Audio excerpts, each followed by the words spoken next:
আসসালামু আলাইকুম প্রিয় বন্ধু, আশা করি আপনারা সবাই ভালো আছেন। আর আমার ভিডিওটা পুরোটা দেখবেন। আমি আমার জীবন কাহিনী একটু বলতে চাই। আপনারা যদি চান আমার জীবনের ইতিহাস পুরোটাই আপনাদের শোনাবো, এবং আপনারা যদি আমার জীবনের ইতিহাস শুনেন তাহলে অবশ্যই অনেকেই কষ্ট পাবেন। আমি চাই না আমার বন্ধু বান্ধব যারা আছেন তারা কষ্ট পাওক এবং তারা দুঃখ পাওক আমার কথা শুনে। তারপরেও আমি আমার জীবনের অনেক কথাই আমি বলতে চাই, আপনাদের মাঝে শেয়ার করতে চাই। তাহলে আপনারা বুঝতে পারবেন যে আমি কী ধরনের একটি মানুষ আর কীরকম কষ্ট করে আমি আজ বড় হয়েছি, এত বড় হয়েছে। আমি কখনো প্রতিটি মানুষের সাথেই আমি মিশে চলি, কিন্তু আমার কিছু কথা যা কিনা অনেকেই বুঝতে চায় না, যদিও বোঝাতে চাই সবাই এড়িয়ে যায়। সেই জন্যই আজ আমি ভিডিওর মাধ্যমে আপনাদের কথাগুলো বলতে চাই। আপনারা সবাই আমার কথাগুলো মন দিয়ে শুনবেন। আমি কোত্থেকে কী হলাম আর কোত্থেকে কই আসলাম। আমার জীবনের কাহিনী হলো এরকম ধরনের। আমি 1997 সনে আমি আসছি ঢাকা, এবং তখন আমি অনেক ছোট ছিলাম। যখনকে কিনা আমার বয়স 7 থেকে 8 বছর বয়স হবে, তখনই আমি আসছি। তখন বাংলাদেশ সরকার ছিলেন সম্ভবত জিয়াউর রহমান। সরি, ভুল হয়ে গেছে। জিয়া রহমান ছিলেন না, ছিলেন তখন ক্ষমতায় এরশাদ চাচা। তখনকাই আমি ঢাকা শহরে আসছি। আমার মা আমাদের দুই ভাই বোনকে সাথে করে নিয়ে চলে আসছিলো ঢাকা। তখন আমরা অনেক ছোট ছিলাম, আমার বোন আর আমি অনেক ছোট ছিলাম। তা আমাদেরকে নিয়ে ঢাকা শহর চলে আসে। আসার পরে আমার মা অনেক কষ্ট করেছেন, প্রচুর পরিমাণ কষ্ট করেছেন আমাদের দুই ভাই বোনকে নিয়ে। এবং আমরা ঢাকা আসার পরে কোথাও থাকার জায়গা পাইনি, কোথাও থাকতেও পারিনি। আমার একটি ফুপু ছিল, সে ফুপু একটি বস্তিতে ভাড়া থাকতো। সে বস্তিতে গণহারাভাবে থাকতো, এবং বস্তিতে তখনকার ঘর ভাড়া দিত 300 টাকা। ওই 300 টাকা ঘরের ভিতরে আমরা থাকতে পারতাম না, কেননা আমরা ঢাকায় আসছি অভাবে পড়ে। সেই জন্যই আমরা রুম ভাড়া নিতে পারিনি, আর রুমে থাকতেও পারিনি।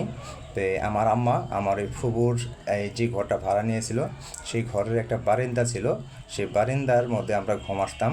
আমার মা, আমি, আমার আমার আরেকটি বোন আছে আমার বড়, 1 বছরের বড়, আমরা পিটাপিটি ভাই বোন। তাই ওই বোন, আমি, আমার মা সহ সেই ফুটের মধ্যেই বলা চলে, ঘরের পাশে বারান্দা, সে বারান্দার মধ্যে আমরা ঘুম আসতাম। অনেক কষ্ট করতাম। আর সকাল হলেই আমার আম্মা কাজে চলে যেত। কাজ করতে অনেক কষ্টের কাজ এই রোদের মধ্যে। আপনারা কেউ কিছু মনে নেবেন না, আমি একটা কৃষকের সন্তান, গরিব ঘরের সন্তান।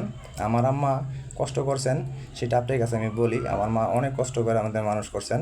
কষ্টটা হচ্ছে এরকম, আমার মা এই রোদের মধ্যে ইটা ভাঙতো, আর আমার দুই ভাই বোন ছোট ছিলাম, আমরা তো ভাঙতে পারতাম না, পাশে বসে থাকতাম এবং খেলাধুলা করতাম। তো এইভাবেই আমাদের দিনগুলো যাচ্ছিল গেতে গেতে। যাই হোক, আমি প্রায় 7-8 বছর ঢাকা থাকি, তখন আমার বোঝার মতো একটু সক্ষম হই। তারপর আমি একটি কাজে ঢুকে যাই, একটি দোকানে।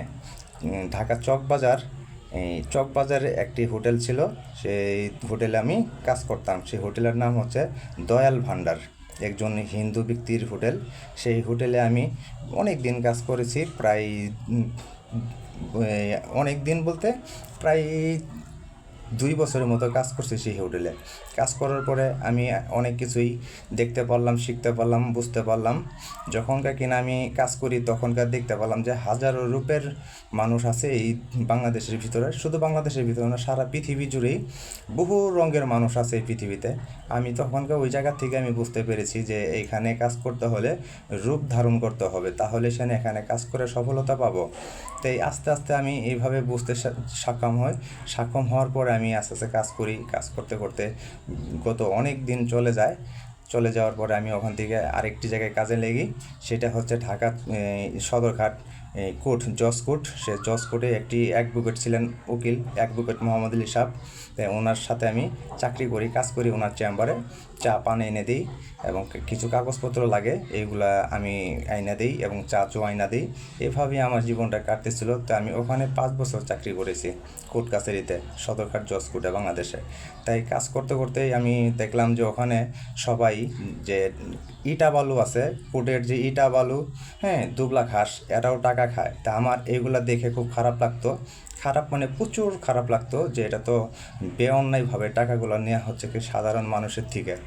তো এইগুলো দেখার পরে যখন আমি বুঝতে পারলাম, আমি ওখান থেকে চেপে গেলাম যে না, আমার জীবনটা আমি সাজিয়ে নিব, আমি শরীরে রক্ত পানি করে কাজ করে টাকা কামাই করব, সেই টাকা দিয়ে আমার পরিবারকে পালবো। তো যাই হোক বন্ধু, অনেক কথা বললাম, অনেক কেউ কষ্ট নেবেন না।